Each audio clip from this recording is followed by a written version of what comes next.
بسم اللہ الرحمن الرحیم۔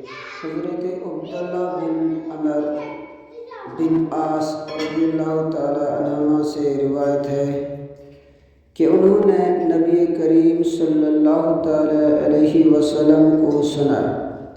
آپ فرما رہے تھے، جب تم مؤذن کو سنو تو اسی طرح کہو جیسے وہ کہتا ہے، پھر مجھ پر درود بھیجو، کیونکہ جو مجھ پر ایک دفعہ درود بھیجتا ہے اللہ تعالیٰ اس کے بدلے میں اس پر 10 رحمتیں نازل فرماتا ہے۔